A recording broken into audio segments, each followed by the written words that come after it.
Hello and welcome to the Emerald City Video Podcast. I'm Russ and this is Zach. Hello. And we're here today talking about Riverbend, which is a 1989 film from the director of a lot of things that you've heard of. Like the one that jumped right out at me was Breakin' 2, Electric Boogaloo. Yes, yeah. Um, but it's a drama with action. Like the big comparison I drew was like Rambo, Yeah. because it involves these Vietnam vets who go to this small town and essentially help the black community overthrow a deeply racist and kind of brutal sheriff Yeah. who's running the town with an iron fist. And it's one of those movies that I'd never heard of, but I'd Yeah. Same. seen as soon as I saw the VHS cover, I was like, "Oh yeah, I remember that. We had it at the video store." Yeah. And it flew completely under my radar. Uh, what did you think, Z? Because you saw it before I did. You had a little more time to digest. Yeah. I this is one of those that we got a press release sent to us because they're doing a restoration of it and doing a screening. And I we watched it in Vimeo. And I loved it. I there's a couple like it's a 1980 film, independent film. We This is obviously the prelude to we're talking to the person behind the restoration and the executive producer on the film, Valerie Vance, and Michael Dennis, who's doing the like working with on the restoration and the release and everything like that. He runs a thing called Reelblack Entertainment, and you can go on his YouTube. We'll have the links in the show notes or whatever. We have a very long conversation, very excellent, very fun conversation with them afterwards. But yeah, I dug this film. This film kind of if you've seen Rebel Ridge, which was one of my favorite films of, I guess it's last year. I always forget whether I when it think, was yeah, released. On Netflix, a military guy who kind of goes into a town and then shenanigans with the corrupt, slightly racist or not. In Rebel Ridge, it's a little whether he's racist or not. I think it's implied, but it's not like it is in this right. film, Riverbend, where it's set in 1966 in Georgia, in a small country town that is separated from everything, far away from Atlanta and everything like that. Basically, everybody's sharecroppers. And the civil rights movement has not reached this town in almost in any way, shape, and form until Right. these three military, not convicts, but they're under guard under an MPs, and Yeah, they they're going to be break out. court-martialed. Yeah, they're going to be court-martialed. And basically, they come into this town, notice, get people talking. The people are talking to them about how there's rapes and there's murders and there's just pure corruption from this extraordinarily racist, like out of, I would say out of In the Heat of the Night, but like it's kind of beyond that. And it's there's no like coming to terms with this sheriff, played by the absolutely excellent Tony Frank in this. He is I would want to punch him in the face. I mean, he is so good at being horrible. And there's warning before the film. I assume it's going to be the film as well. But like the N word is thrown about in this film by the sheriff and by others, like it would have been in 1966 against Yeah, a bunch of black people who are trying to speak out against the institutional racism of small towns in, yeah, I don't want to say the South, everywhere. I mean, we had sundown yeah, towns in upstate New York and we had whatever.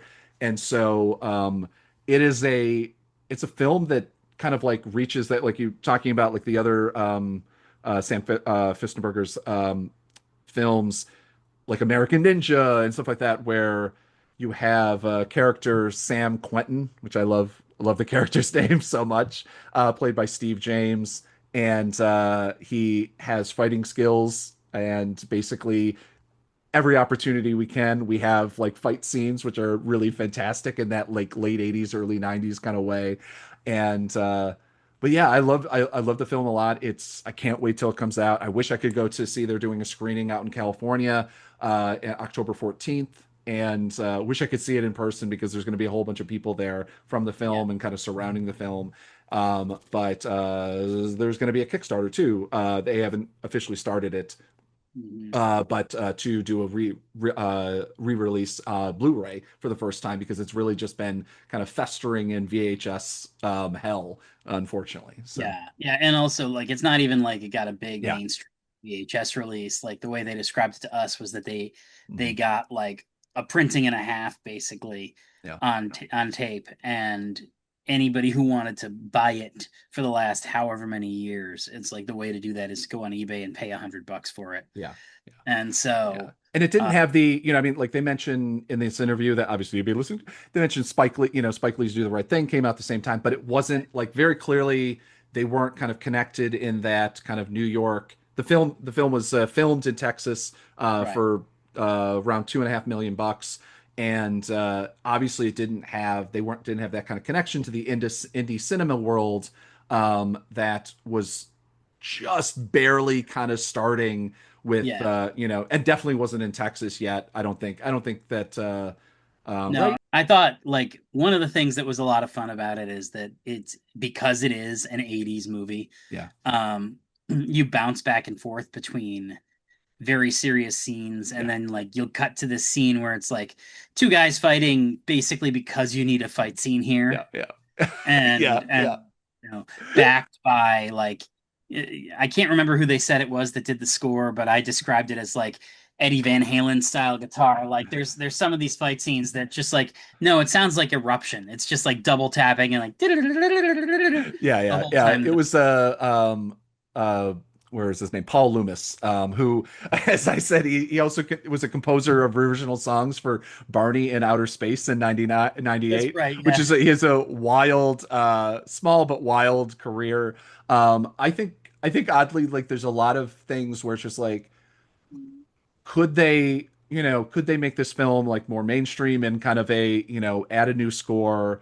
They've done that with restorations before where they're like, okay, this score, everybody hates the score and they do it. Right. Supposedly the director doesn't really like the score. Yeah. I don't know. I think it's such a film of the time Mhm. that if you change it, I don't know, then it just doesn't become, it's not that. And then other issues that any film from the late 80s, especially action films, have. If you change out, like, if you basically go, oh, I'm trying to update this film to Right. make it more widespread and more love, more widely acceptable, Yeah. then it kind of everything else falls apart. Right. You're Um, gonna throw other things that yeah, seem dated into sharper relief yeah, because like the score and the color grading yeah. seem more modern. Yeah. And like if Yeah. you change, I mean, do the right thing. If we're comparing Do the Right Thing, like if you change the Yeah. editing, like Spike Lee's editing in that film, to something more commercially friendly, Yeah. then I don't know what is that film. I mean, like it obviously I think it still stands up. The writing and everything like that is fantastic, and the music is great, but like it doesn't have the vibe that it needs to have. And I think that one thing that this film has is that the vibe. I don't know. I don't. That's like this is me, my film school experience. Because the vibe is right. No, I mean Yeah. it's one of those movies that, like I said, I compared it a little bit to Rocky or to Mhm. Rambo because of the fact that it's like uh, a big conflict between these Vietnam vets and the local establishment in the small town. Yeah. But like, there's a lot of other like you could see parallels to you called it the anti-walking tall. Yeah. And they referenced another film, and I can't remember the name of it. The one about the CIA agent, the spook who something, and it was like a guy who Yeah. came back to his hometown to kind of like teach them resistance. Yeah, And yeah, he's a black CIA or espionage, general espionage. I forget whether it's specifically CIA. I've heard of this film before. I yeah, sadly yeah. haven't seen it because now that they mentioned it, the spook, not who came in from the cold, but came into the hood, I think it was, or something. Oh yeah. Yeah, and it's basically they come in. He comes in and then teaches the neighborhood to basically work against the powers that be, Yeah. to make it in the most generic way possible to describe the film. I'm looking forward to this getting a wider release. I think it's going to be interesting because obviously things that came out on tape in the 80s, like that was a mainstream format, Yeah. and going direct to video wasn't the death sentence in 1989 Yeah. that it would Oh, become I'm later. sorry. Actually, it's the spook who sat by the door. Okay, yes, Yeah. that's right. Yeah. Um but but I think it's obvious that like this movie wanted and deserved a kind of a bigger release and a Mhm. more mainstream, kind of less like cloistered release. And Yeah, so, and obviously, it's still going to be a specialty film because it's a 40-year-old movie now. yeah, But I think that it's going to be really cool to see how people will react to the movie for the first time since 1989. yeah, It's a movie that did pretty well on YouTube when it was uploaded, like a VHS rip was uploaded during yeah, COVID. yeah. And so hopefully that means that they will have kind of an audience base built in, Mhm. and the movie is going to find, its kind of secondary audience. Yeah. We always talk about how like that's so hard to do nowadays, like because you don't have home video, so it's hard to find your audience if you don't make 20 million in theaters. Yeah. And I'm hoping that because of the circumstances and the like quasi lost media nature and the YouTube success and all that kind of stuff, I'm hoping that this finds its kind of Yeah. audience I when it out. yeah, I'm hoping that basically, you have Sinners has come out. I mean, there's just so many there's a lot of um there's a lot of black cinema that has come out that with like all black characters, like the white characters are tertiary at best, directed everybody on set. It's fantastic. And this is one of those films back in 1989. There's the one white character you see on screen the most is the most racist white sheriff, out of, you know, Georgia, southern 60s, anti-civil rights era, central casting, done really well. I don't want to like mush it to saying Right, it. It's right. like not, it's like, oh, he's just, central casting. But, and then everyone else in the film, I mean, I would say probably 95% of the screen time is black actors, of a very wide range of Mhm. dialogue of scenes. You have fight. It's not as something that Valerie talked about, is like it's not a film that happens in inner city. It's not drug dealers. There's no that. It's just, you have sharecroppers who run the gamut from, well educated to a guy in 1966 Georgia who's a sharecropper, and like, that is, to think that that film came out in 1989, is and was an independent film, and and like all these ands, and it's just like, yeah, I think that this is also one of the I think this is the moment, that this is, when this film kind of actually is available. I'm really hoping that this finally gets its due. Because yeah, Yeah, it's not art. It's not like a huge art film. It is not even, what Van Peebles was doing at the same right. time. Um, but it is one of those like mainstream independent films. Again, like I think Sinners, I keep comparing to that in the way that it is so completely kind of not within the studio, because Sinners literally is just like, I'm just going to do my thing and you're going to pay for it, and you're going to be happy with it because I make lots of money, and Yeah, that's what he did. And I think that this film, if a new version of this film came out today, like if they were released today, I think it would do really, really well. And so hopefully this re-release does the same. yeah. Well, and again, like the like something that Valerie says in the Yeah, interview, but like you get a chance to see a new, or at least new, Steve James movie in 2025. yeah, Like he's so good in this. He yeah, has like real charisma and real leading man energy. There's a guy who obviously like he had some leading roles, but most of his career was supporting roles and stuntman stuff. yeah, And this movie really did right by him, and so, if nothing else, it's like it's worthwhile to like yeah, sit down and see this terrific performance by this kind of underrated actor who died very young. yeah. And, Uh, and another, yeah, he died at 41. I think it was 2 years after this film, yeah, and or a couple years after this film. And yeah, it's very much like, if I hopefully this does right by, because I love these moments. I mean, John Travolta got a reboot and like, oh, he can act, like all of these things. And then finally we get one for these, action stars, Arnold Schwarzenegger got those. Basically almost we've had like, obviously Stallone started out and then kind of went in reverse in my opinion. And he went from, wow, he can really act to what is Expendable 74 doing? But that's a different story. But it's great to see kind of another big, person who should have been a big action star or was during the time period was a big action star, get kind of like, oh, he's not just a guy who can kick really well. So yeah. All right, any final thoughts before we cut to the interview? We're talking to Valerie Vance, who is the executive producer, and talks about the evolution of how this film came to be, which I really love finding out that background. And then we're also talking to Michael J. Dennis, who is Michael J. Dennis, who is he runs Reelblack on REEL Black on YouTube. Definitely check that out. He has conversations with like Dick Gregory and kind of other people within Black cinema, and kind of talks about very much. If you're a fan of us, you'll be a fan of his, because he's kind of like lost cinema of 70s, 80s, and whatever. And I hope you enjoy it, because I really enjoyed the conversation. It like I said, there's about 45 minutes, I think, and yeah, enjoyed it a lot.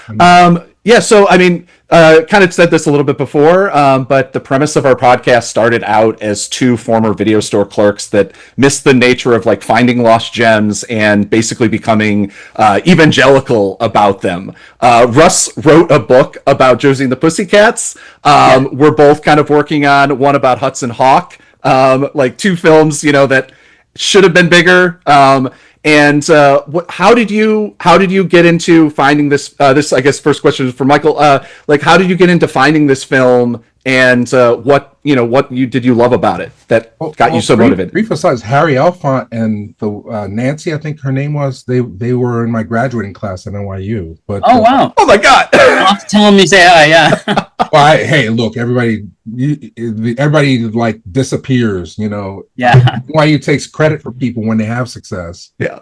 And if they don't, they kind of like just forget about you. There's no real alumni relations, in my opinion. But okay. So the story, and Val knows this.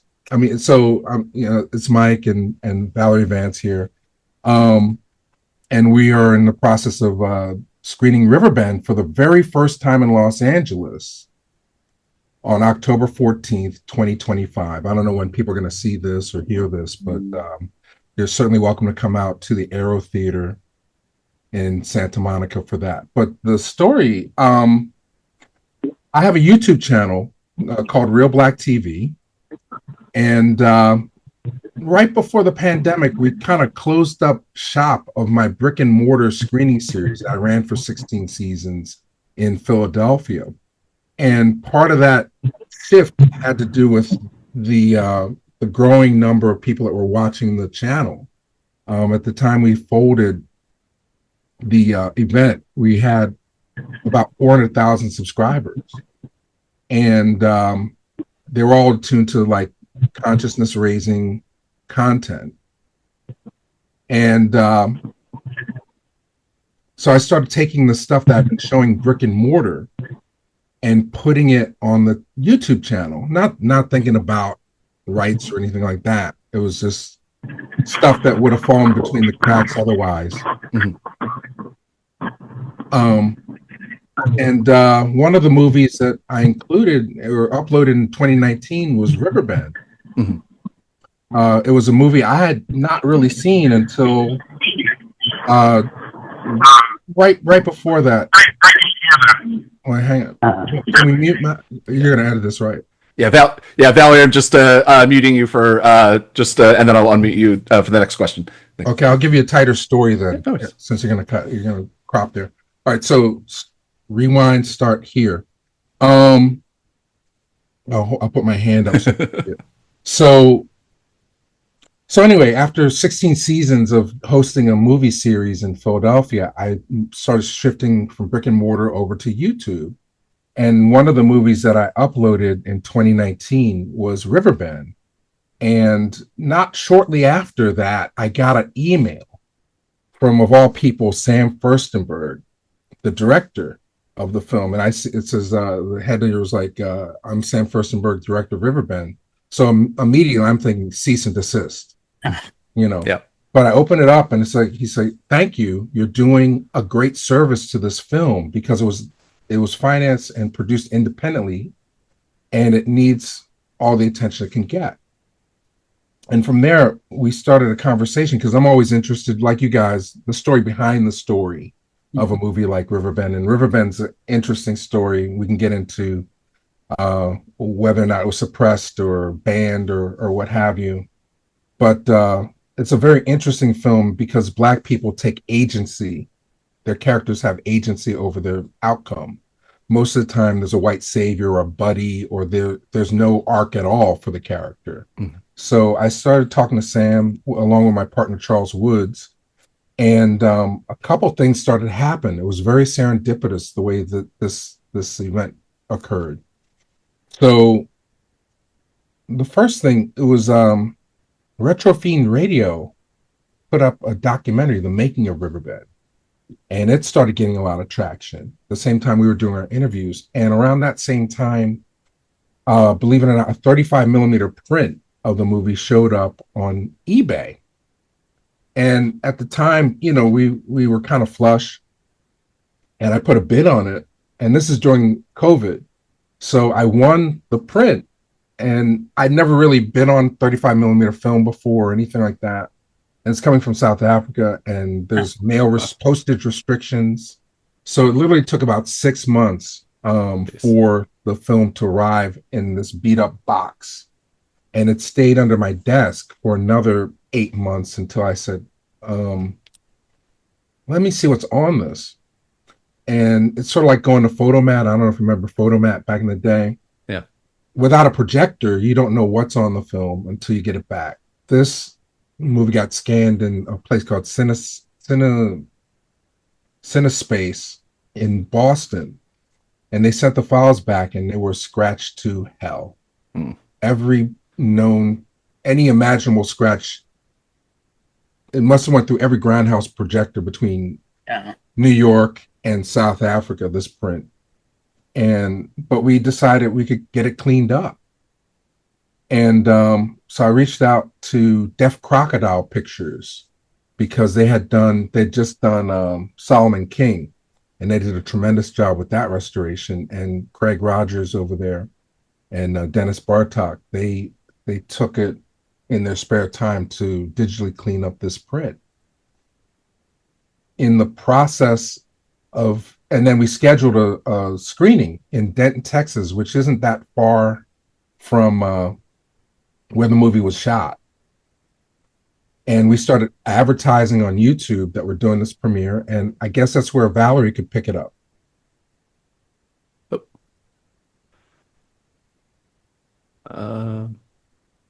If she's there. I think you.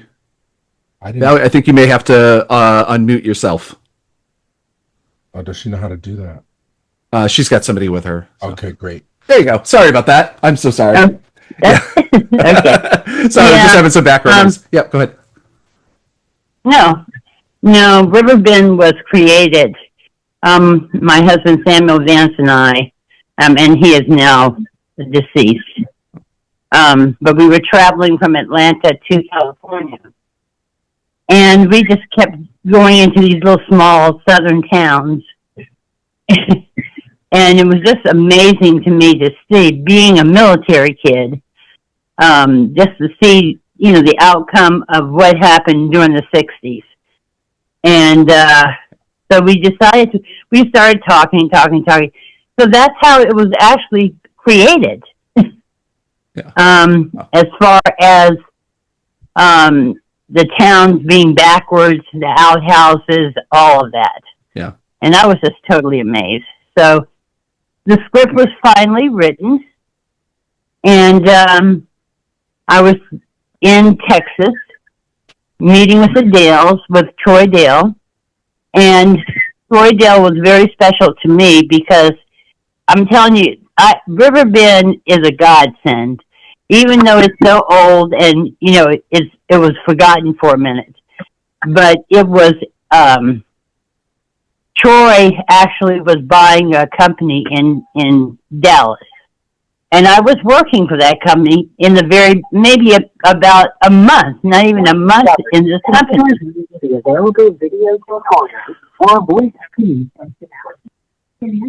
What happened?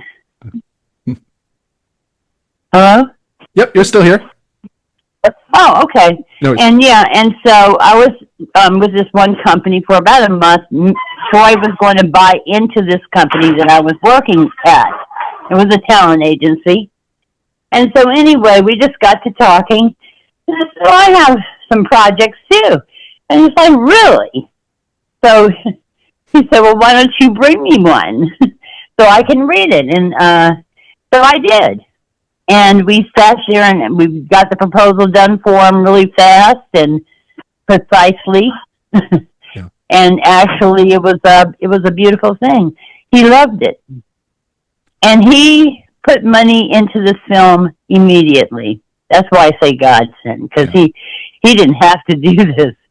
He was investing in another company, so instead of investing in that company, he selected my and Vance's movie. Yeah. And so we went to the bank, and he came up with $2 million to film it. Yeah. And so we got it we finished it with $2.5 million. Oh, wow. But how did we first meet? That was the question. Oh. How did you and I meet, Val? What, Troy? No, me and you. Oh, another godsend, because the Denton Film Festival, they were filming black films, and I met Michael at the film festival. Yeah, and so we got to talking, and actually Riverbend was being shown on YouTube. That's how I found out about it, because of my nephew Marcus Coleman.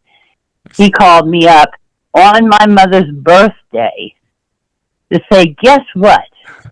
Riverbend is on YouTube with Black Real Entertainment. So I was really, really excited. I turned it on, and there it was. And so I was, it was a wonderful thing. Like I say, everything happens for a reason. And with the climate in America now, yeah. There's so many things going on racially, and it really bothered me that Riverbend did not get shown the way it should have been shown. Right. There's a real, I was kind of surprised because, like, you watch the trailer, read about, what there is to read about the film. And I guess Valerie first, and then Michael, if you can answer this. There's a real a real innocence behind this film, and kind of a hopefulness that is the core. That, like, no, we're going to do these dramatic, radical acts. I mean, today it would be radical. They would have brought in the SWAT team, and in '66, when the film is based, like the hopefulness of the characters in the film. That the media will make the difference, the fact that the governor will step in. I mean, Georgia governors, I have done a documentary about the history of voter suppression in Georgia. And so I know a bit about Georgia governors during the 50s and 60s, and that they would step in, and especially that ending where everybody kind of comes together. I guess, Valerie, like, what...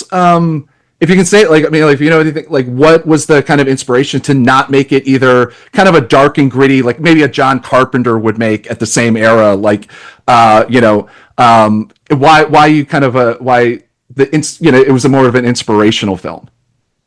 Yeah, I was telling Michael that yesterday. We talked, and I said, people, when they watch this film, it's not negative at all.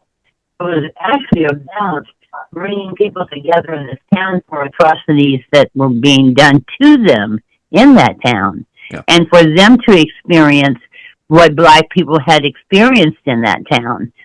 So truthfully, it it was a movie meant to be a positive note.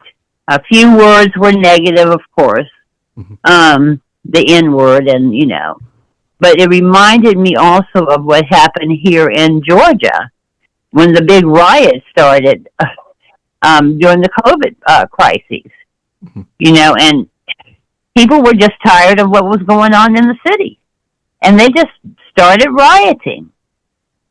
So yeah, Riverbend was really made to enhance the thought waves of people who didn't necessarily live in that era, but who are feeling what maybe the black people in that town felt.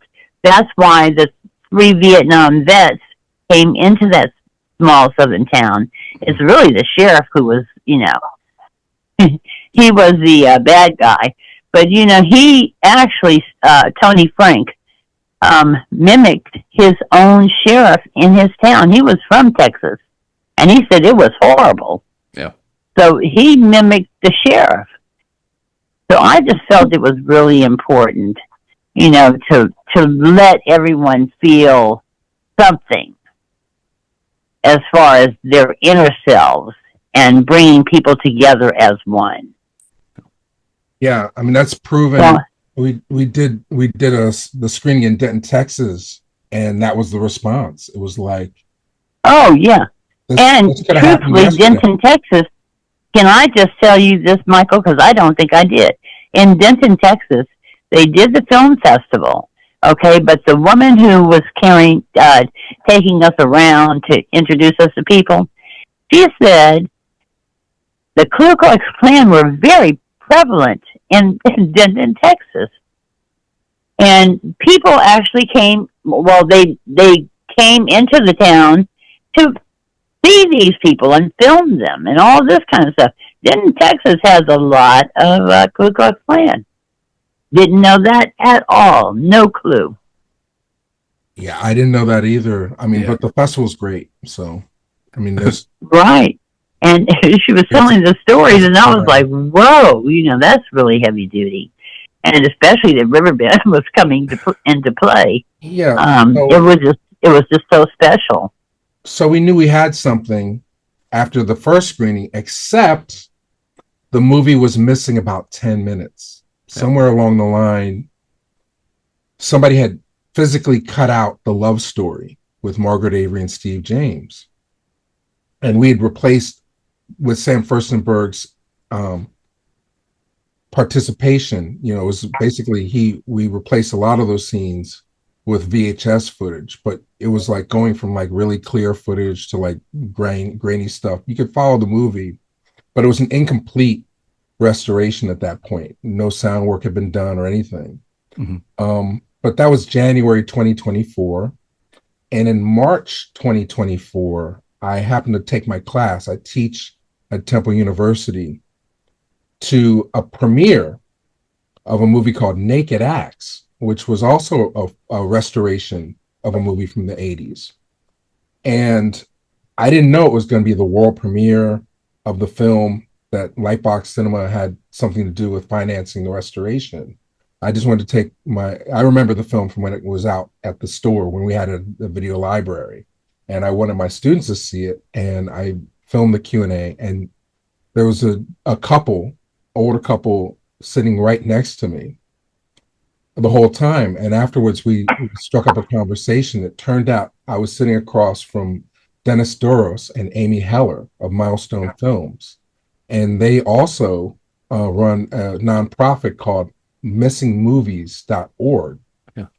And they champion films that could get lost to time because of rights issues or neglect, studio neglect, so on and so forth. And I was telling him about Riverbend and our frustration. There was one print in the Library of Congress, but we would not have access to that without proving chain of title. And he said, look, I think we can find the negative for you. And that went through a whole bunch of due diligence processes. We made an agreement with Valerie. And at the end of the day, we had to act fast. Once the ink dried on the agreement with MGM Amazon, we literally had to go the same day and pick up all the elements from Iron Mountain. Oh. And in those elements were the interpositive, the internegative, the original sound mixes. So we had stems and a 35 millimeter print of the film, which is going to screen for the very first time ever. It's never been screened. This print was brand new at the Aero Theatre on October 14th, 2025. Wow. I wish I could make it out there for that. Well, we're going to do some East Coast. I wish you could. Yeah. It was Margaret Avery was very, very sweet. She was a wonderful actor, and she shows her inner self as a black woman in that town, because her husband was the one who actually was shot in the town by going to the circuit judge. Yeah. It's a whole story, I'm telling you. So it's kind of touching on both levels. And then she has a little son who I personally felt it was important to have him be shown as a child viewing what's happening in the town, what happened to his father, and to see what he could do for the kids later on in life during his period, because he was 14 years old. But see, it tells so many different stories. It's a love story. It's a compassionate story. When it's dealing with the issues that went on in that town. So the soldiers, they were just in awe, because it was during the Martin Luther King era, and they really didn't know that much about Martin Luther King. They were learning. Mm-hmm. Isn't that amazing? Yeah. They were learning about Martin Luther King. So it was as though, I don't know, I just felt it was just so important that this film did come out, but it didn't come out the way I wanted to see it come out, or the way Vance obviously wanted to see it come out, because he was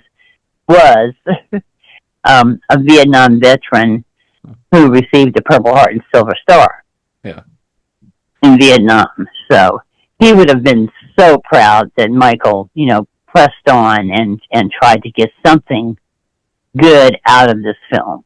This might actually almost be kind of a better time to release to have the release than 1989.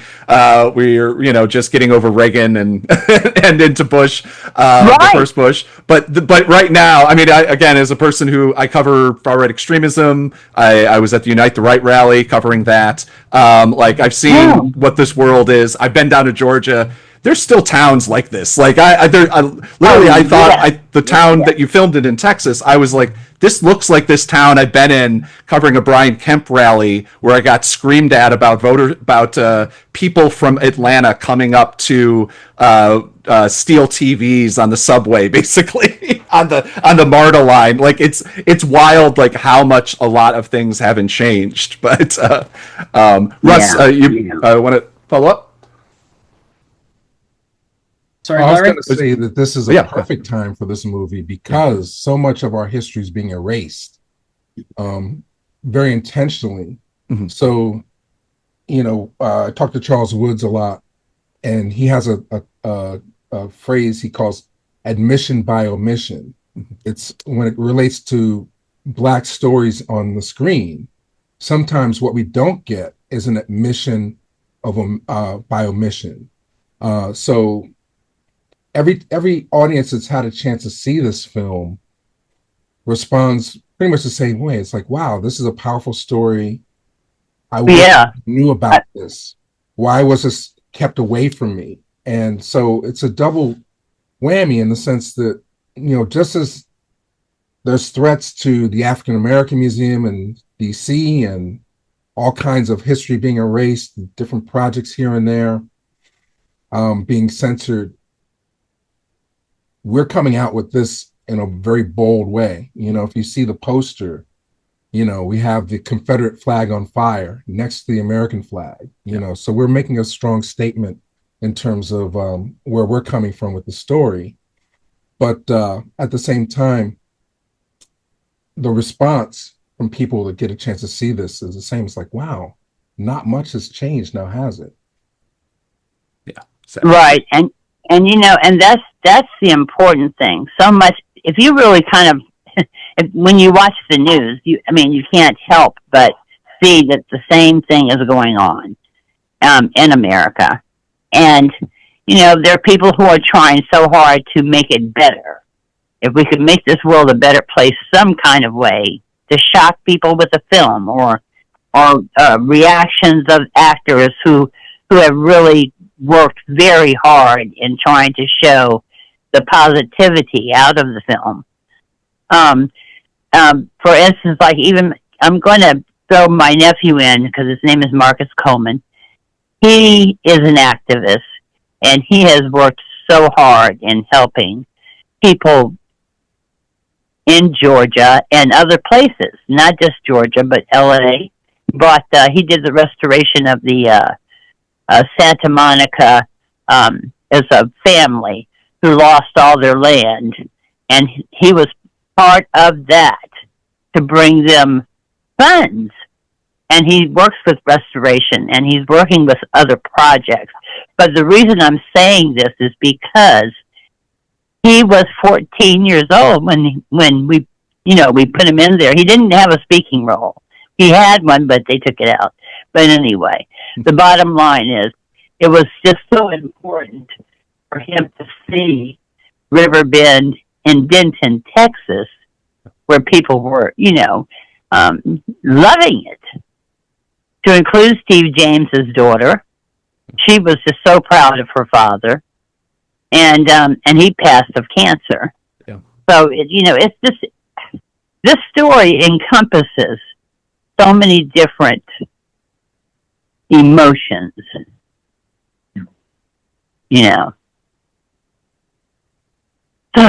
Anyway, I'm finished.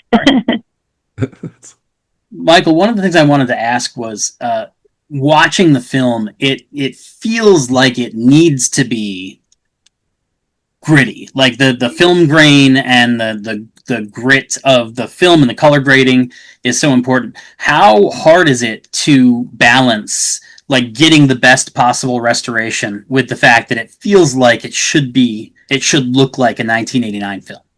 Good question. Well, what we wanted to do was bring, with the what Russ is talking about, is the 6K restoration that we're in the process of doing, and we'll need your help. So follow us at reelblack.com, REELBLACK.com, or on Instagram at Reelblack Renaissance, so you can find out how you can support this restoration.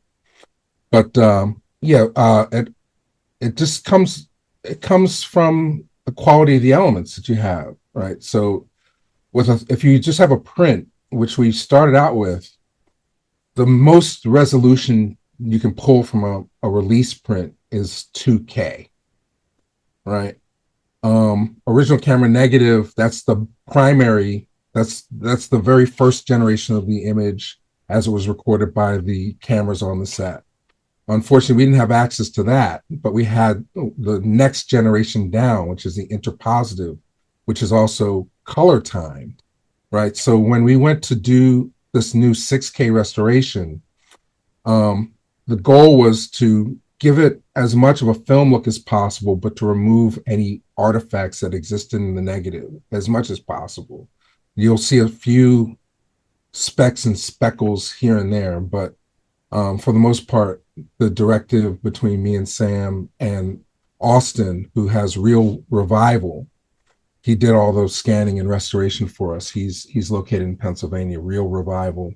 We couldn't have done it without him. With the color already timed, what we get is the best possible image for every scene, right? And what we noticed in the scan was that it leaned heavily towards green. So the color timing was primarily to reduce the amount of green in the image, to bring it closer to a white balance, so to speak. And that had to be tweaked, scene by scene. and then bring out some of the night scenes because we didn't have access to the original negative. We couldn't do as much as we could if we did. Nowadays, the technology is ridiculous. You can do a lot when you have good material. And my understanding is from Austin is that this is some of the best material that he's worked with since he's been doing it. So I'm sure, if you look around the web or if you look at the Instagram, you'll see the difference between the VHS and the new restorations. And the premieres of Riverbend, the reception was excellent. I mean, there were people who had tears. They were just so proud. So I don't know.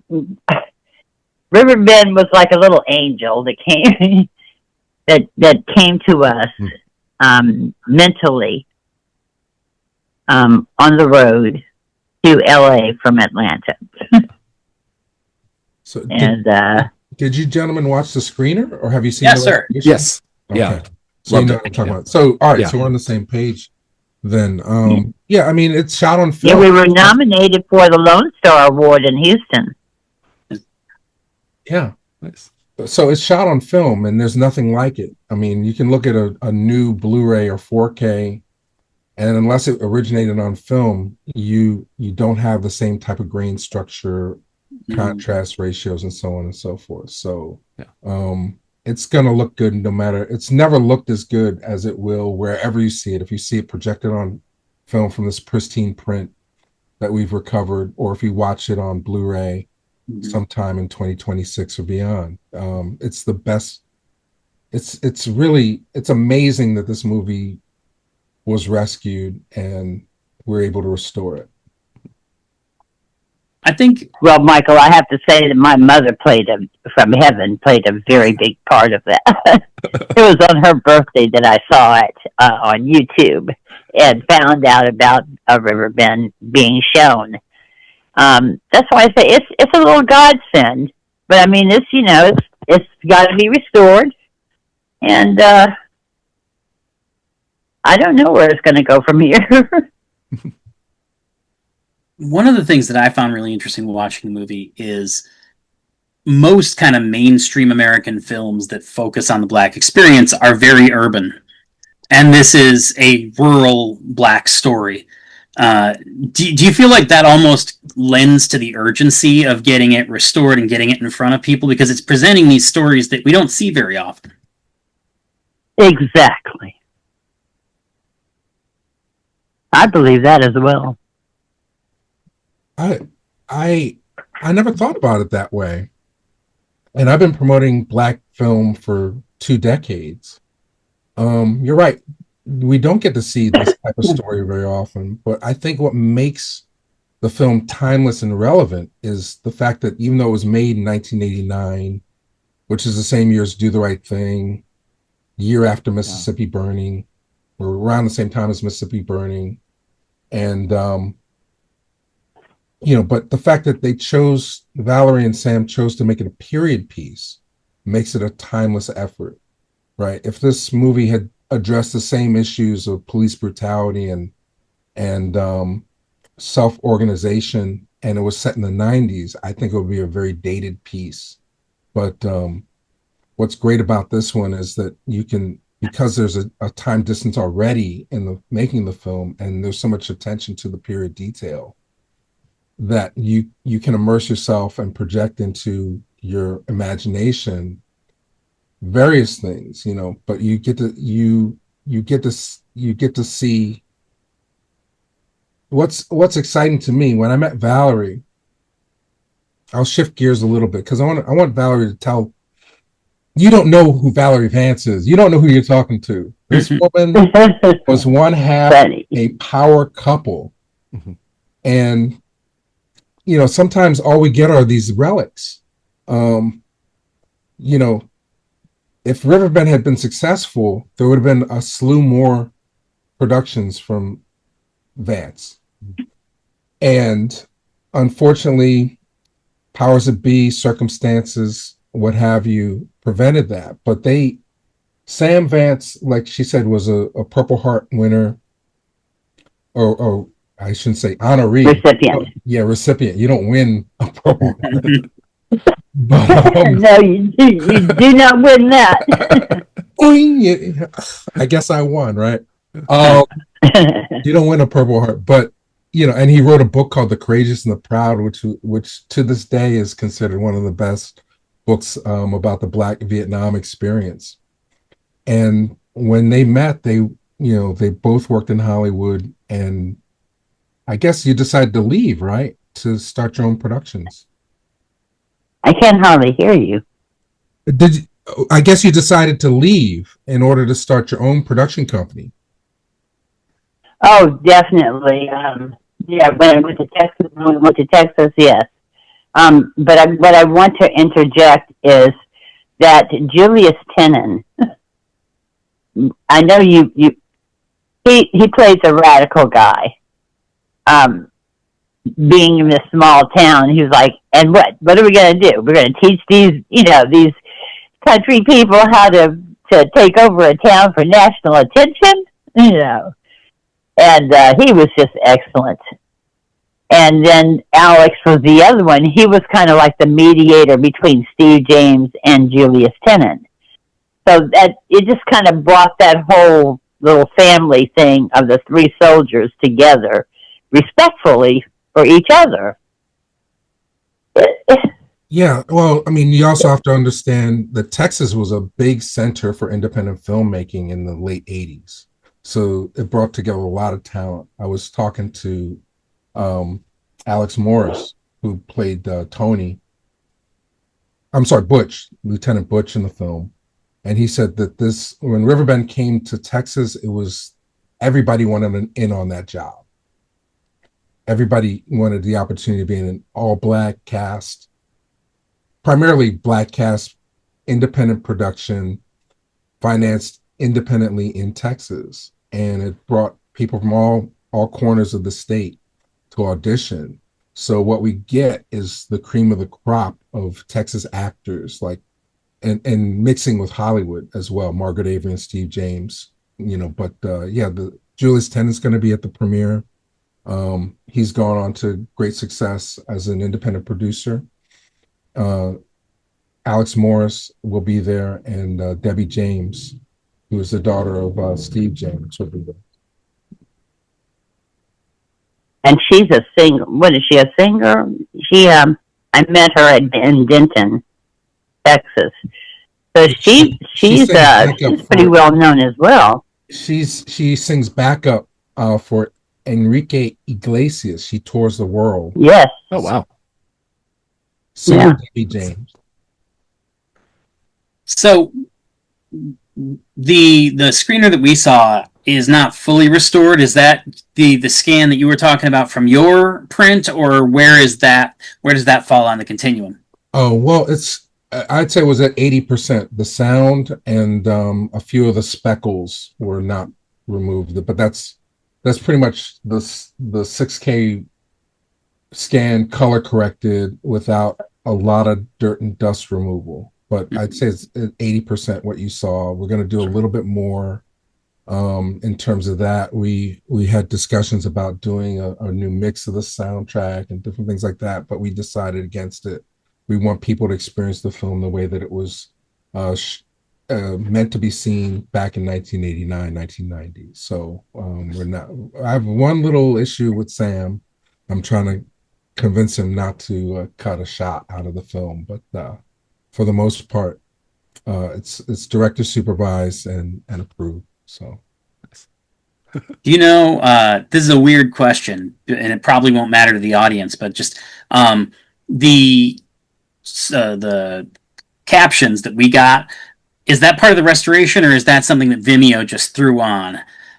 Oh, those must be Vimeo self-done captions. We do have. What's interesting, for those who are interested in getting the Blu-ray and they live outside the country, we're going to have subtitles on the Blu-ray.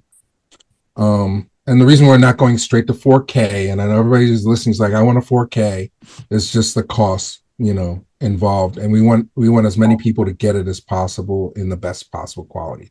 So anyway, we'll have subtitles because the film even though it didn't necessarily make a big splash in theaters, it did sell well in the international markets, right? So in the Discovery, we located VHS copies in Spanish, French, and then of course we have the English, and there's a German dub version as well.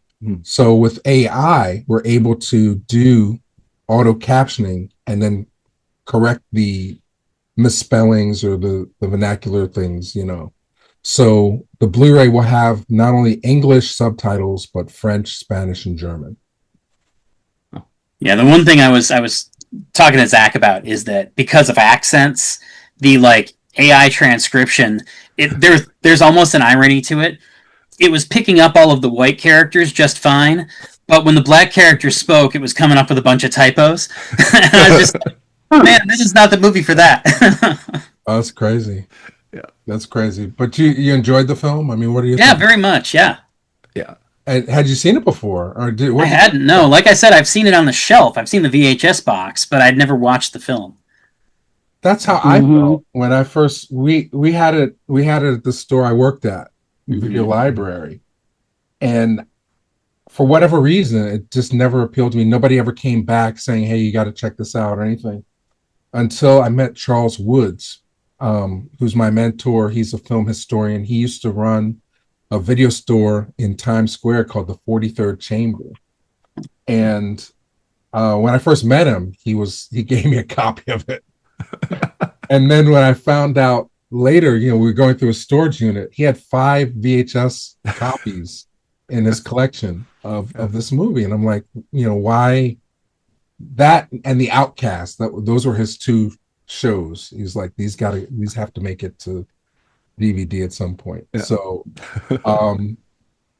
So I asked him, why do you have 5 of these? And he said, just watch it, will you? And when I did, I understood exactly why. I mean, this is a movie. It shows Black people empowering one another. Yes. The characters have agency, and it's about something that's still relevant to this day, which is race and police brutality.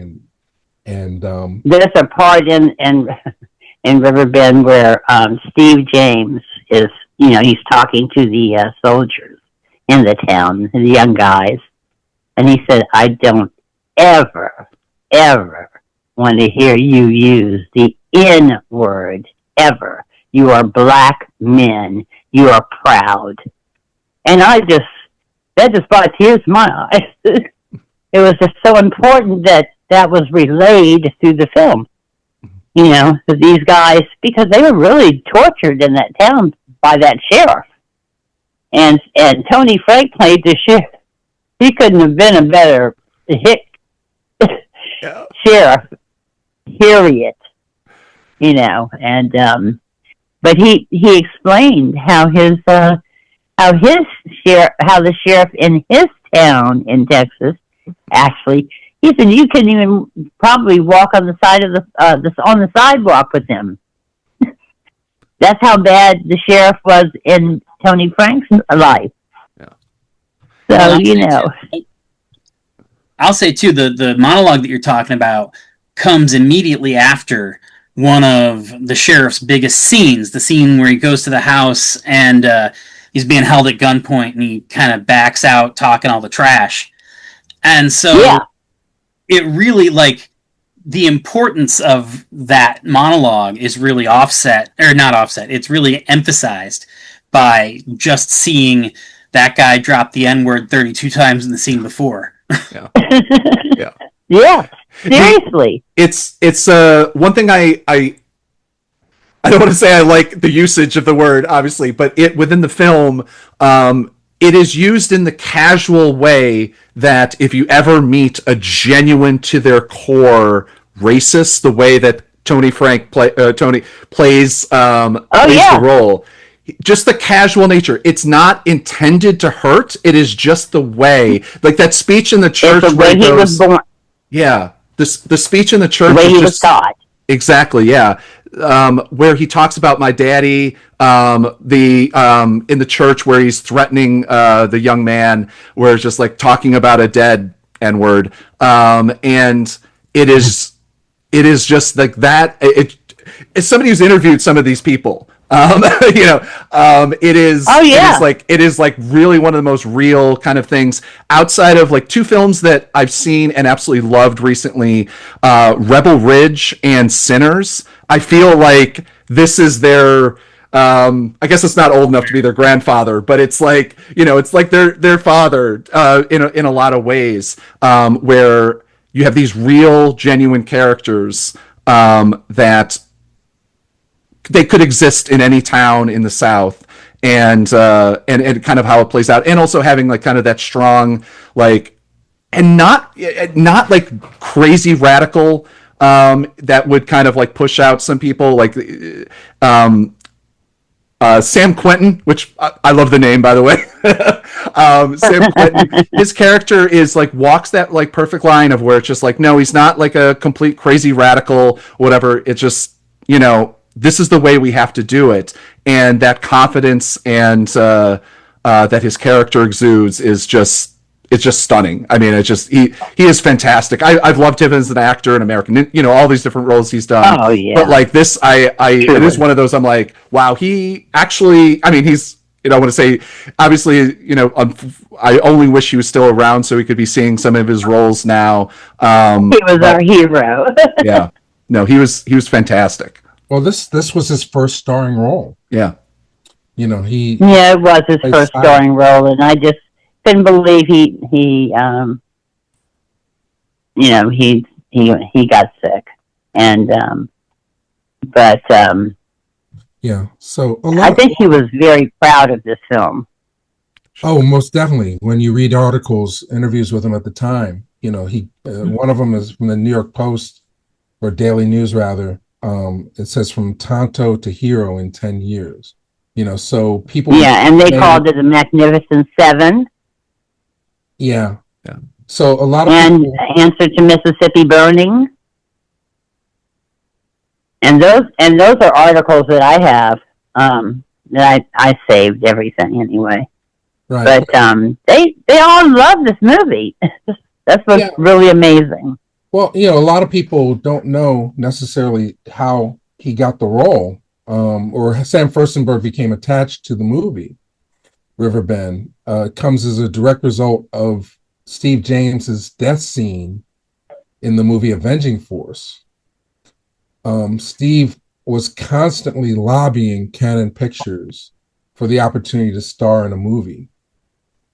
And at the time, the prevailing wisdom was that black doesn't sell overseas, and they needed a lot of pre-sales in order to do this, which is ironic because, a lot of copies made it to South Africa, to Germany, to Greece, to France, what have you. Yeah. So that's a myth, but he died in such a horrible way in Avenging Force that he said, and as opposed to him being part of the Avenging Force, he gets killed along with his entire family. And he said, all right, Sam Firstenberg, I'll do this, but you owe me one. So when the script for Riverbend came around, that's when Sam Firstenberg got attached to the movie. And a lot of people will recognize James as the star of, or co-star. I was surprised that it showed in Mombasa, Africa. Wow. I was just shocked that it was in the theaters. Yeah. I don't know when it showed. I don't know how the print got to South Africa. I was talking to Chris Poggiali, who did the research. He's got a great book out called These Fist Break Bricks. And he did some research for us. And he said that basically at the time that Riverbend came out, American films were considered contraband in South Africa. Like, so it literally got smuggled to South Africa. Somebody held on to it for 30 plus years. And then it came back across the ocean for us to rediscover. Yeah. I mean, this film should probably be radical material in apartheid South Africa. So that is to hear that it existed, that somebody had a print, somebody was probably showing it somewhere in some guerrilla, like some backroom theater. Yeah, exactly. Probably under a different name or something. Or I guess Riverbend would be fine. It's just kind of a safe name. But yeah, that's wild that it has that history. And what does that, Valerie, what is that? Because we do talk to a lot of people who, Russ did a book on Josie and the Pussycats, which was supposed to be this big film, and then opening day, not really that much. And we talked to a lot of directors. I love Josie and the Pussycats. That was those are my movies. Yeah, no, one of my favorite films is Oh Lucky Man, which is a Lindsay Anderson film, and we talked to Malcolm McDowell, sadly off camera, and it was just kind of an aside, but that's his favorite film that he's ever been in. And that film also, when it came out on DVD, I bought 5 copies and gave them out to my friends. I did exactly what Charles did.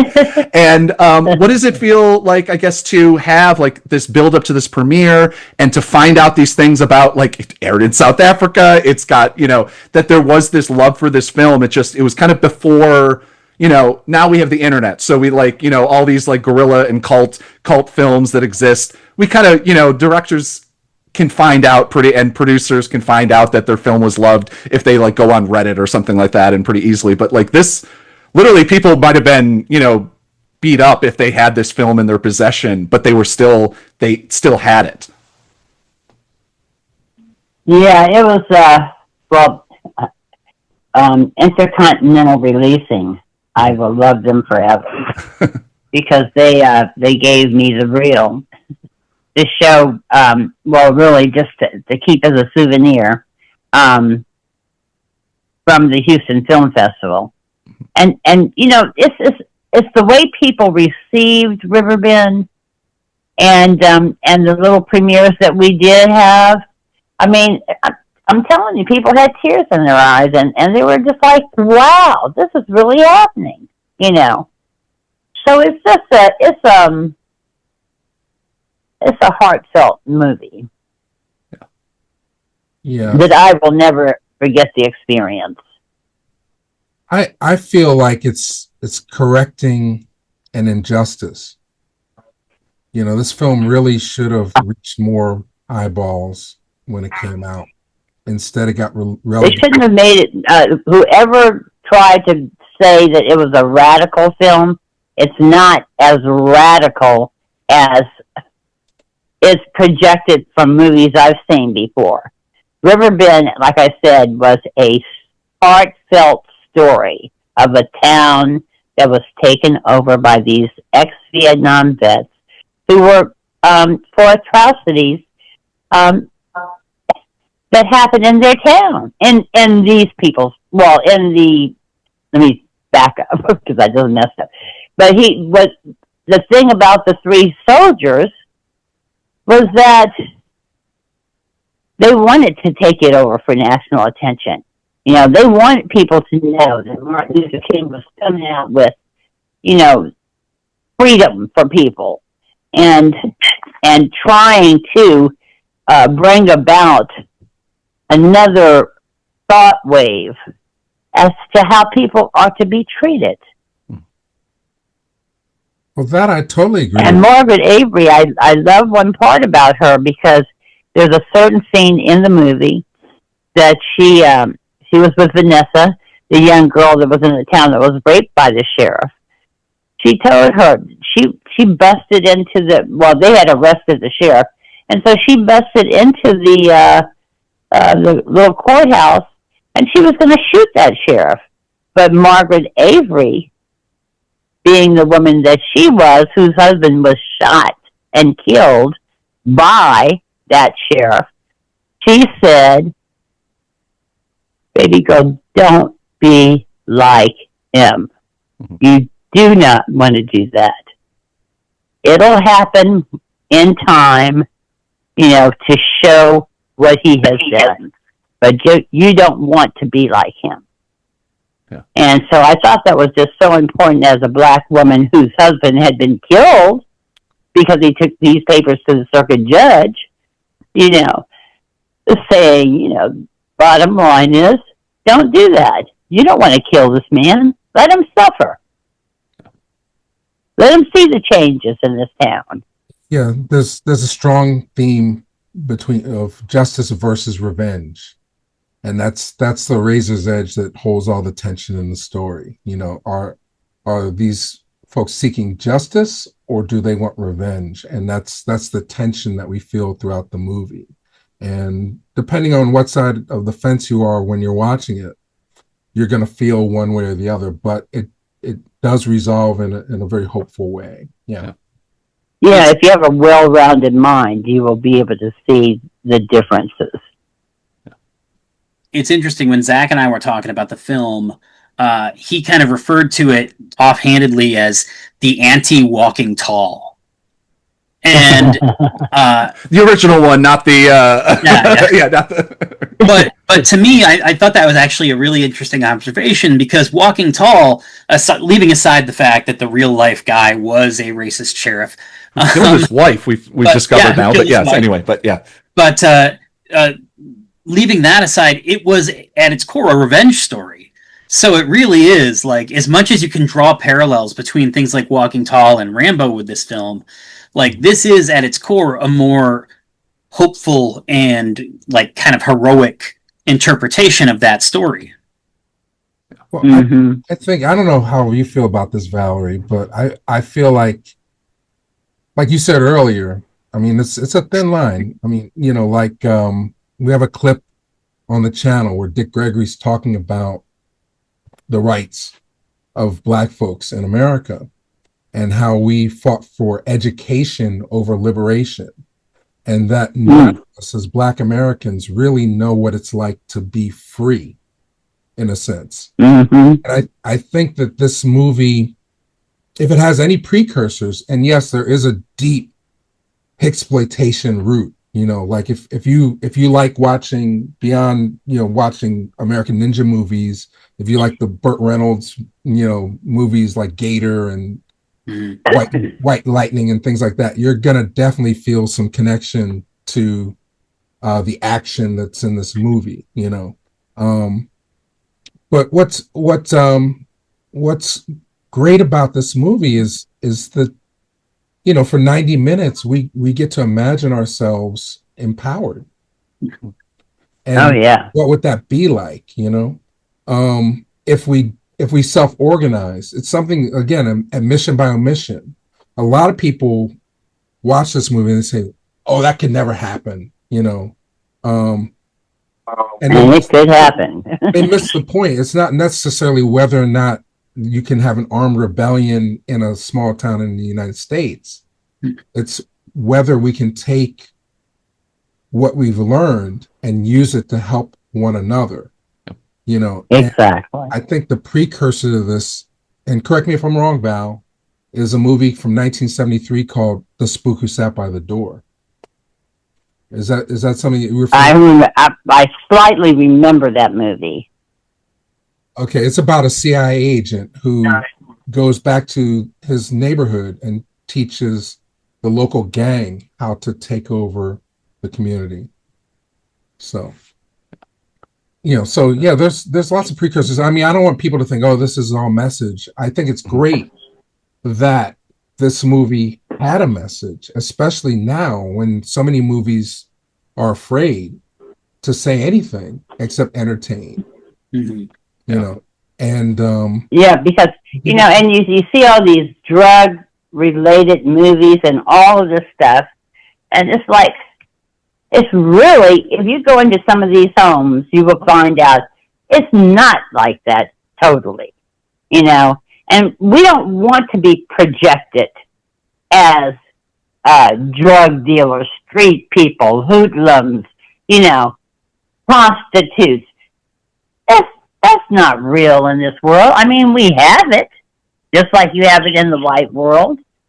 But truthfully, I mean, Riverbend shows that there is it's a group of people who are in this small town who want to be proud, They worked hard. Let me tell you, those guys, it was really called Night of the Eagles.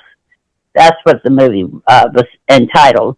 But those guys will bring tears to your eyes because it was hot sun. They really did all their stunts. Yeah. You know, in trying to show the realness of what they were trying to project to the world. And it just, I could go on and on, but you know, really, they worked really hard. And Fat Man, I don't know if you remember him in the movie, but Fat Man, he did pass away, but he was climbing those hills and doing all this stuff. He was just so proud. Those guys were truly proud to have done this movie. So I've been studying black movies for more than half my life. And there's no other movie like Riverbend. I swear to you. I mean, maybe Spook Who Sat by the Door, but certainly, you know, we want everybody to come out. We have some surprises. I can't speak to who the special guests might be, but it's going to be a red carpet premiere, 35 years in the making, in Los Angeles. You know, the movie never played Los Angeles until now. So I'm super duper proud to be able to bring that to the public, and Valerie's going to be there. I'm going to be there. Sam Firstenberg's going to be there. And like I said before, Margaret, Avery, Julius Tennant, Alex Morris, and Debbie James. If you can, we've taken. We could keep talking because I so much to talk about this, but just for our podcast purposes, we will follow up with both of you, and talk more when we get closer, and like especially when physical releases and stuff like that comes out, because that's kind of our bread and butter of what we love talking about. Appreciate it. No, and I'm not trying to wrap it up for you. No. But I do want you to make sure, just one final time, where can people get tickets? Where can people find out more information about Riverbend, about your projects? Well, everything is all the shows will be listed at riverbendrestored.com. riverbendrestored.com. So right now we have the October 14th date on the slate. That's going to be the premiere of the print. And then if you're on the East Coast in Pennsylvania, there's a great theater in Wind Gap, PA, called the Gap Theater, run by Harry Garrow, who's a good friend. And he's going to be premiering the print on Saturday, November 15th. So as we add dates, as we add more information about our fundraising, that will all be at riverbendrestored.com. And also there's a shop there if you want Riverbend gear. We have hats, mugs, and T-shirts, and we'll be adding things to that. And if you just want a postcard, just send me a note, and I'll happily send you some swag. Nice, awesome. Well, thank you so much, both of you, for your time, and thank you for sharing this movie. Which sorry, Russ. Yeah, sorry. You said you're crowdfunding for the restoration. We will be. We haven't started it yet. Do you know when that's coming up, or is that just something that you're still working on? I'm a little anxious because it coincides with the lining up everything for LA, but the belief is that by the 14th of October we'll be in Kickstarter, and people will have an opportunity to preview pre-order, the Blu-ray. But I'm still, as we speak today in September, I'm still contemplating that, because what's going to happen when we go to LA, we're going to be recording audio commentaries with the cast and shooting more interview footage. And whether or not I have the opportunity to boil that down in a reasonable amount of time because we don't want to raise money too early and then have people upset at us, so, I just have to figure that out. But check riverbendrestored.com updates. Mm-hmm. And I'd like to introduce Sharon. She's been listening. And so what did you feel about the movie? also. I thought it was a great presentation, Valerie. I look forward to seeing the premiere. Sharon has been, obviously my sister says she's a military person. She worked for the Wilson Center for years. Yeah. And she also worked for, what is it in Ohio? Right, Pat. Mm-hmm. I worked for the Air Force. Mm-hmm. Yeah, for the Air Force. So she's got military background as well. Mm-hmm. And it's just an interesting, like I said, because it was on my mom's birthday that I saw it and that was presented to me to check it out. It made it so special. Because I thought it was over, I'd gone on with my life, and all of a sudden, here's Riverbend again. Yeah. That's serendipity. Yeah, it truly is. I mean, it feels like. I mean, I can say the same thing when we did the interviews with Dick Gregory, and they reached millions of people through our channel and through different memes and things like that. I mean, that stuff circulates forever once it's out there.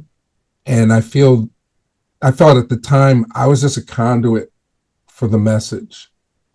And I feel the same way about this whole journey. I mean, I'm constantly anting up and reinvesting in the project, but every time it feels like a challenge, something great happens, like being on the Emerald City video podcast. It's kind of lonely when you feel like you're the only person who cares about it. But I know there's lots of Steve James fans out there. And the biggest compliment we got out of Denton, Texas was somebody said, I never would believe that in 2025, I would have the opportunity to see a Steve James movie I never knew about. Yeah. And he's great in it. And it delivers. I mean, it's balanced. It's a perfect balance of action and drama. Yeah. Yeah. 100%. I thought that one of the things watching it that was really interesting and really fun was the way that you could bounce from a scene that was very serious and very grounded and very dramatic to a fight scene with a Eddie Vedder style guitar solo in the background. Yeah. Well, Sam hates that, but he hates the music. But I think it adds to the charm personally. Yeah. The bottom line is the financial. It was the financials. It was a low budget film, so we could only go from A to B to C to D. Bottom line, to make the best of what we had. Right, but Val, some of that stuff wasn't scripted. I mean, it was sort of like, we need some action here.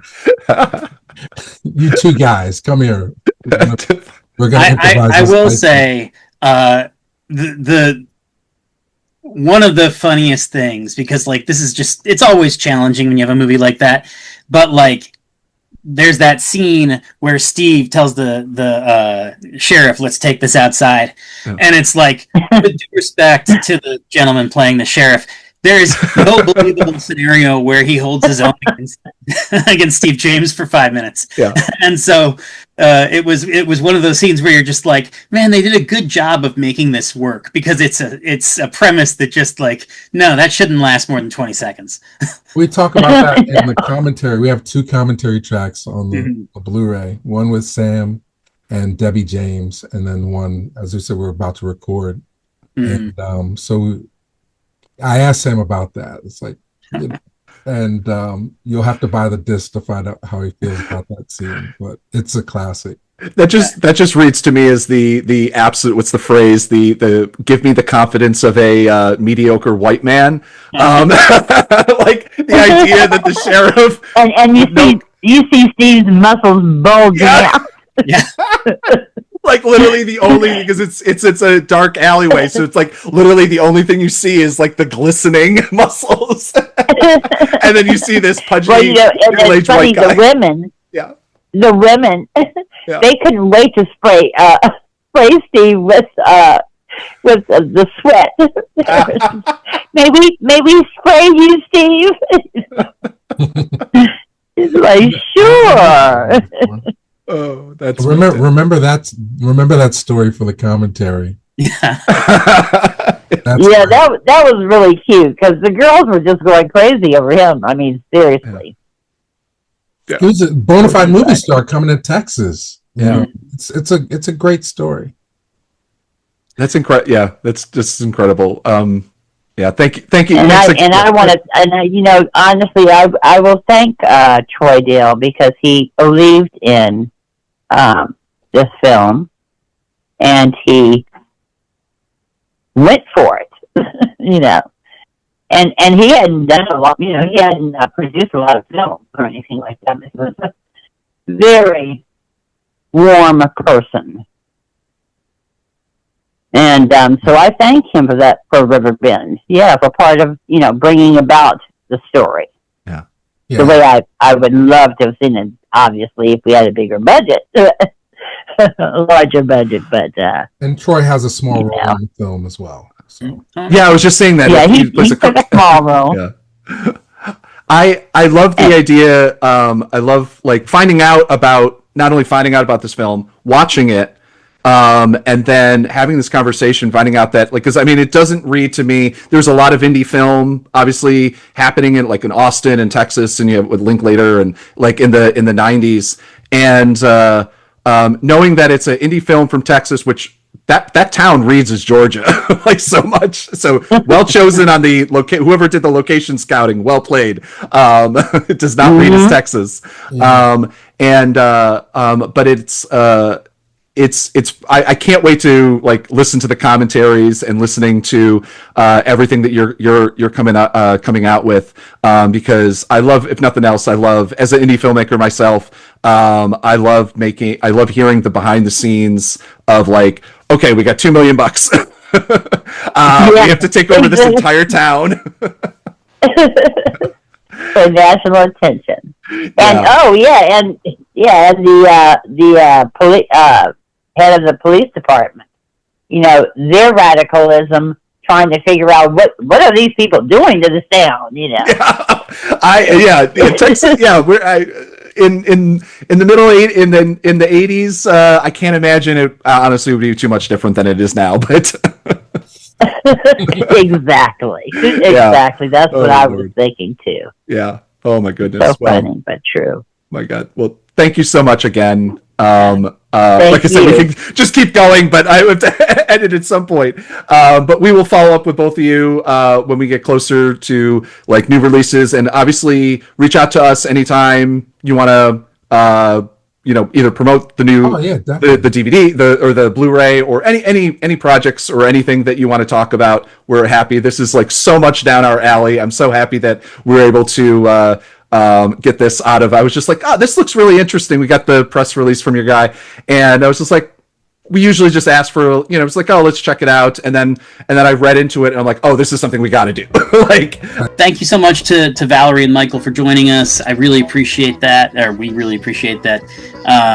Like we said, check out the screening in LA. Check out the upcoming Kickstarter. The screening in Pennsylvania is in November. And be back here by noon on the 5th day for more Emerald City Video. And always remember to rewind your cassettes, especially if they cost you $100 on eBay.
But we will follow up with both of you when we get closer to like new releases, and obviously reach out to us anytime you want to either promote the new the DVD or the Blu-ray or any projects or anything that you want to talk about. We're happy. This is like so much down our alley. I'm so happy that we're able to get this out of. I was just like, this looks really interesting. We got the press release from your guy, and I was just like, we usually just ask for, it's like, let's check it out, and then I read into it, and I'm like, this is something we got to do. Like restoration, DVD, Blu-ray release, unknown, film that didn't get love when it should have gotten love. This is our audience. So yeah. Fantastic. Yeah. We love what you do, and thank you for having us. Thanks so much. Definitely. Your support is just very important. And definitely, very important. if you are gonna tour with the film at all, hit me up about we have a great indie theater here in Norfolk, Virginia, I can talk to them. I don't really know them, but I'm happy they do indie showings all the time. And also something I don't know if you know, I'm a documentary film producer as well, and exploring all the different ways to release this. The Library of Congress actually has these gorgeous, relatively affordable theater rentals you can do at the Library of Congress.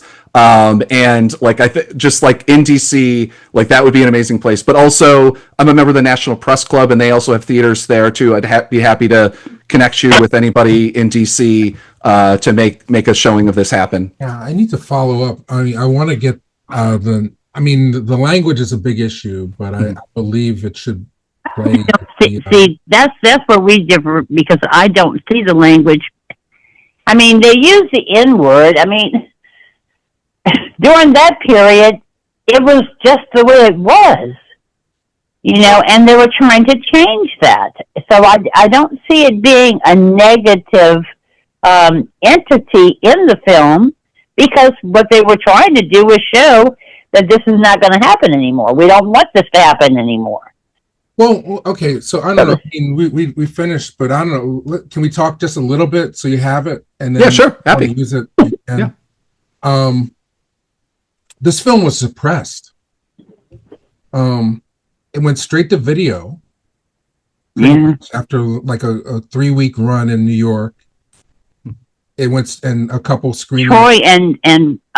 Troy did not. I don't think he had the background in film to just saturate the market. Let's put it that way. Right. So he did what he could do. So we finished it with him. So it was a fun thing.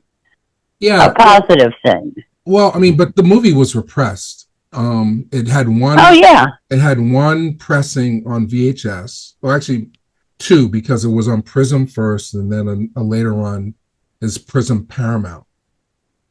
At the time, I mean, you guys know this.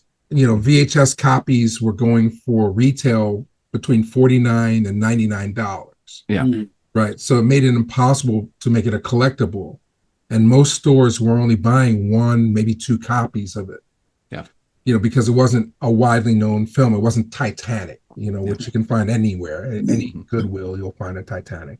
I bet money you'll never find a copy of Riverbend in a thrift shop on VHS. So I think if the PR had been done well, it would have made it. I really do. PR is so important. I think, talking to Sam and talking to you, I think that the movie was intentionally suppressed. I think that the message was too strong for the time, and they didn't know. Yeah, for the time. Even David, who did the publicity, he wasn't a fan of the movie because of the racial tension when it first came out. I don't think audiences were ready for this back then, but I think as time has advanced, people can see more happening. And that was another reason why this movie was so successful on YouTube during the pandemic.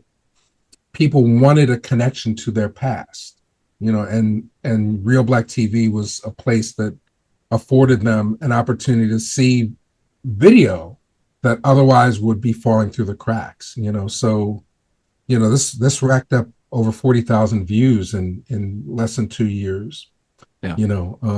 People were watching Riverbend the same way they were watching Malcolm X speeches on the channel. Mm-hmm. So I think that there's a reason why. Certainly the distribution could have been better, but I think the marketing also is a factor. Whether or not the box art was appealing, what it was trying to say about race relations, and ultimately, Val,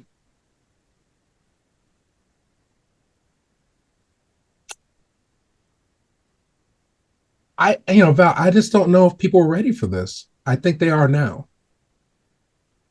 Yeah. Like I said, just look at how these people are protesting and rioting, and how Atlanta was heavy duty. I'm telling you, it was a war zone for a minute. As far as that people were trying to say, look, it's time to change this, Right, and that's an important thing, Val. I hope you know this. This came out the same time as Do the Right Thing, and we didn't have phone cameras back then to document the injustices. And this is a movie that questions retribution versus justice. I think it was ahead of its time. Yeah. I really do. I think now's the time. I think people are going to respond really well to it now.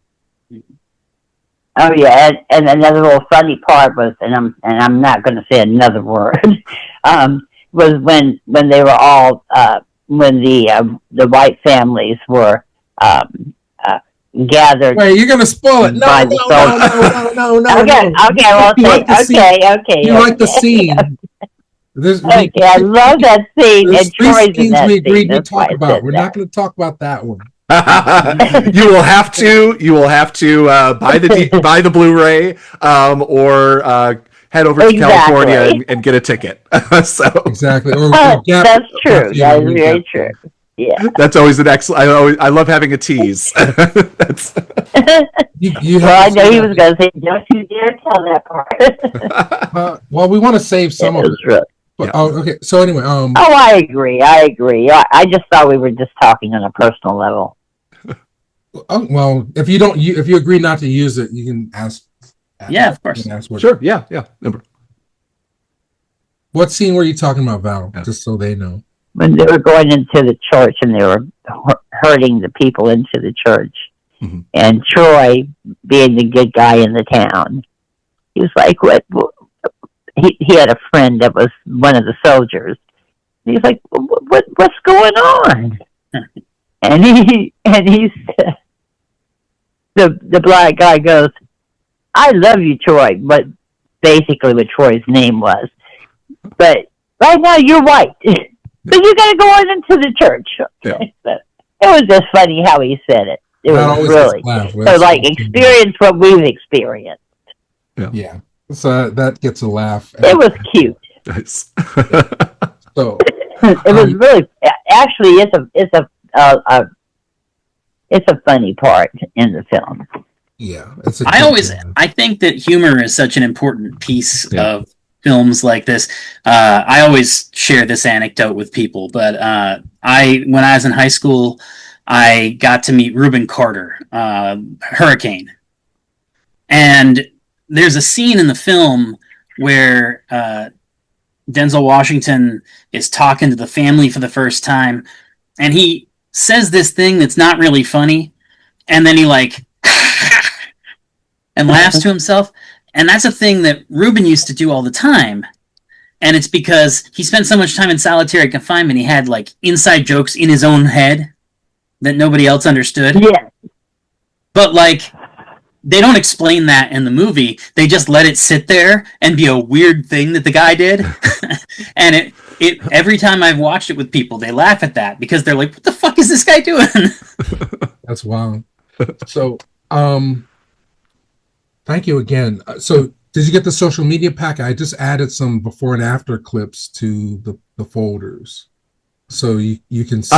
No, send Yeah, that but over. you're right. Don't tell the whole story. Oh yeah, no. Well, but- this is. I'll cut. Oh, no, these are a couple minutes ago. This is off record. Yes. Okay. Send me. My email is zdroberts@gmail.com. So shoot me anything here. Z. D. Roberts Yeah. at Gmail. And it's VD. ZD. I just. Oh, ZD. ZD. Okay, Yeah. but I can put it in the chat so you can see what we're talking about. So we're building a social media kit, and I'm adding stuff to it all the time. But last night, because I knew some of the stuff you're gonna edit and all that stuff, there's like Cisco and Ebert type clips, but they showcase the restoration work. So it goes from and there's a folder in that folder that's before and after. Oh, okay, great. And then before and after video. Yeah. So, but if you want me to email it to you, I can do that as well. Oh no, I got it here. I'll save it to my Dropbox now. Okay, fantastic. Did we cover everything? I know we're kind of bouncy.